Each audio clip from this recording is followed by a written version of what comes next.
implementasi ketika kita nanam ternyata gagal. Jadi nanti kita bongkar yang apa namanya dalam keadaan sakit dan harus dibagaimanakan gitu kan. Iya, betul.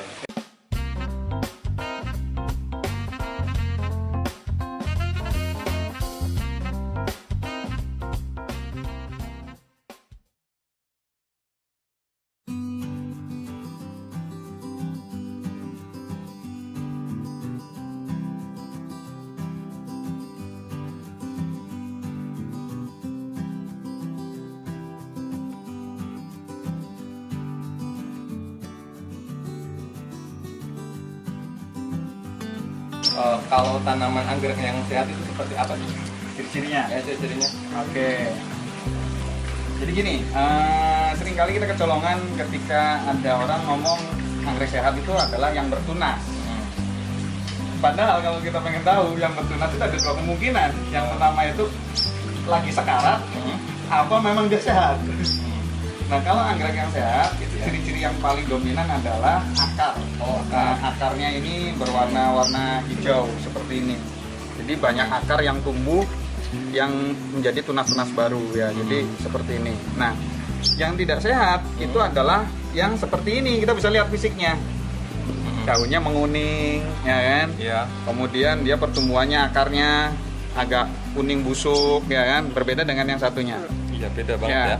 Nah, lalu kita harus bagaimana kalau udah kayak gini? Ya kan, dibuang atau diapa ini? Dibuang eman loh ini kan, karena ini lumayan harganya kan gitu kan. Nah, salah satu caranya saat ini ya perlu di recovery. Nah, seperti itu kira-kira. Jadi teman-teman, nanti kan kita udah tahu nih tanaman yang anggrek yang sehat sama yang kurang sehat. Nah, nanti kita coba recovery ya.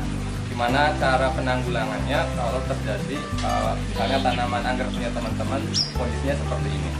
Nanti kita akan lakukan recovery untuk tanaman ini. Ayo lakukan. Oke. Nah sebelum kita recovery kita harus siapin dulu nih bahan-bahannya. Nah, oke, saya bahas dulu kenapa sih ini kok bisa seperti ini padahal sama-sama di potnya yang sama gitu kan. Iya. Di sini cuma ada beda. Yang pertama di sini adalah media tanam yang terlalu penuh. Ya. Media tanam yang terlalu penuh ini salah satu penyebab anggrek ini dia tidak bisa berkembang dengan baik.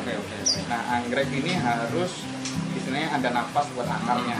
Nah, jadi bagi teman-teman yang masih belajar, yang pertama dilakukan adalah pada saat menanam ini jangan terlalu kepenuhan. Ya, jadi kalau terlihat penuh seperti ini mendingan dibongkar gitu kan. Nah, ujung-ujungnya kalau kepenuhan kayak gini, intensitas air banyak, maka ini jadinya busuk akar. Nah, kalau udah busuk akar, maka kita harus bongkar. Nah, sebelum membongkar, kita harus siapkan dulu nih, Yud. Ya, jadi, tanaman juga kayak manusia. Jadi, kalau misalkan sakit, ya harus diobatin, ya kan? Ada obatnya. Yang pertama kita siapkan minimum adalah anti-stres. Nah, anti-stres yang saya pakai biasanya vitamin B1. Mereknya bebas terserah. Sengaja saya tutup nih, ya, biar nggak iklan, ya. Jadi vitamin B1 yang dicampur dengan air. Ya, nanti ada biasanya di labelnya dosisnya berapa, tinggal baca aja. Ya, dicampur dengan air. Jadi seperti ini, saya biasa kemasan seperti ini. Jadi enak implementasinya. Ya. Oke, nah sekarang bagaimana cara bongkarnya, Yus? Ya bongkar aja gitu kan. Nah ini kita bongkar. Nah kita lihat. Nah ini kan kepenuhan nih, kita bongkar. Nah ini kita lihat ya kondisinya ya. Tuh lihat. Nah karena kepenuhan. Ini kan basah banget nih. Nah, ini ketika basah banget, ya kita harus buangin nih. Nah, kita harus buangin. Ya.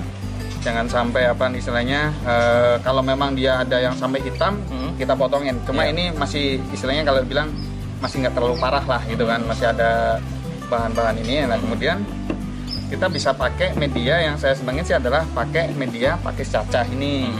Nah, kemudian kita templek-templek aja nih. Ya. Nah itu boleh pakai gunting nih. Nah ini lumayan tajam, awas nih ya. Apa namanya, pakai cacah ini lumayan tajam. Jadi ini kita biasa begini. Nah, oke. Kemudian selanjutnya kalau saya biasanya yang kuningnya ini saya lepas, saya buang karena nanti terjadi penguapan. Jadi yang kuning-kuning ini mendingan dibuang. Nah, jadi kita memelihara yang sehat saja. Ya. Nah, ini memelihara yang sehat. Kemudian yang dilakukan adalah langsung saja seperti ini. Ini biasanya saya dasarin begini gitu kan, biar ini nggak terlalu ke bawah gitu kan. Kemudian kita ukur sini. Biar udaranya juga bisa jadi saya cuma begini aja. Berkuasa. Begini aja. Oke, bentar. Lihat ini ada yang kegedean. Kita potong lagi ya.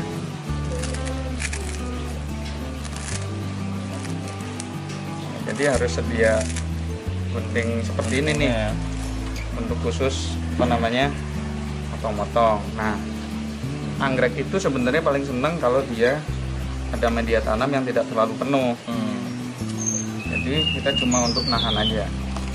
Jadi kalau misalnya anggreknya ditanam di tanah gitu kira-kira bisa hidup? Nah, itu jenisnya beda. Oh, jenisnya beda. Jadi anggrek itu ada yang anggrek tanah, ada yang anggrek pohon.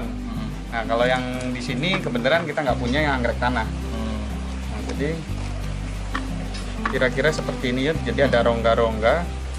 Nah, habis seperti ini kita apa namanya semprot dengan parutan B1 ya. Nah, kayak gini aja. Nah, kayak gini udah, jangan terlalu basah. Terus ini ditempatkan di yang teduh, jangan kena sinar matahari dulu. Biasanya untuk recovery kita bongkarnya di sore hari. Karena kalau kita masuk bongkar di siang hari, kemudian kita kasih vitamin terus kena sinar matahari, ini jadinya kebakar ya. Jadi kalau sore hari kita siram kan malam dia bisa diserap dengan baik. Kira-kira itu tuh. Berapa lama untuk recovery tanaman anggrek ini? Dia bisa recovery dengan ciri-ciri ada keluar tunas akar-akar baru, itu bisa, paling enggaknya biasa butuh waktu sekitar 1 minggu. Nah, jadi 1 minggu itu aman. Jadi cukup seperti itulah ya, jadi nggak perlu penuh-penuh kayak tadi gitu. Nah, mudah kan? Iya.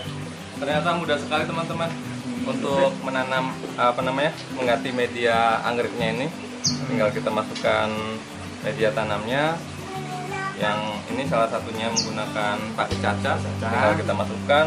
Nah, terus jangan goyang, terus apa namanya nggak terlalu padat ya. Iya. Jadi ada rongga-rongga. Terus kita semprot juga dengan ini campuran B1 anti stres. Nah, terserah mau B1 apa bebas. Ya. Oke. Nah, nanti setelah 1 minggu biasanya akan muncul tanda-tanda seperti ini. Muncul tunas baru, ada atau muncul keiki. Keiki itu jadi kalau di anggrek namanya keiki, itu adalah anakan kalau kata bahasa kita mah ya. Tapi kalau bahasa orang anggreknya keiki. Nah, keikinya itu nanti muncul. Kira-kira itu. Kalau ini jenis anggreknya nanti apa? Jenis anggrek ini dendro. Nah, ini tapi ini dendro ada ID-nya, Yud. Jadi ketika kita ngomongin anggrek itu ada ID-nya. Jadi ketika nanaman banyak, kita tahu nanti jenisnya warna apa itu ada ID-nya. Kita lihat. Jadi nanti kita akan coba mengenalin jenis anggrek ya, jenis anggrek variasinya anggrek. Nah, gitu. Banyak gitu, banyak. Nah, oke.